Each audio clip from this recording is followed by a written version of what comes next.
কি লিখিছেনো ছাৰ কিবা এটা ইম্পৰ্টেণ্ট লিখি আছো ৰবা হ'লেও কি লিখিছেনো তোমাৰ ওপৰতে লিখিছো মোৰ ওপৰত কোনোবা কি আছে নহয় ৰচনা মোৰ ওপৰত আছে না অঁ কি লিখিছেনো প্ৰথম খাই শুনাকচোন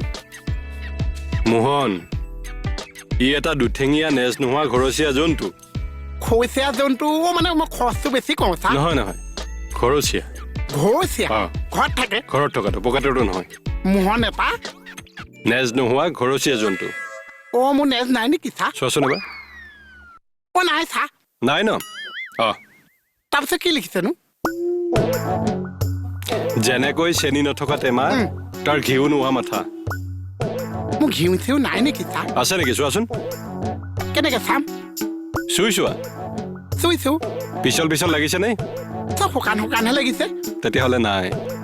এতিয়া ঘিউটো কিবা এটা কৰি ভৰাব পাৰিম নে ছাৰ আৰু নোৱাৰিবা নহয় এইটো জন্মৰ টাইমতে দিয়ে কিবা এটা কৰি আপুনি ভৰাই দিয়কচোন ৰ'বা মই বাৰু ছাৰৰ লগত আলোচনা কৰিম তোক অলপ ঘি দিব পাৰি নেকি দেই যোৱা আৰু কি লিখিছে এই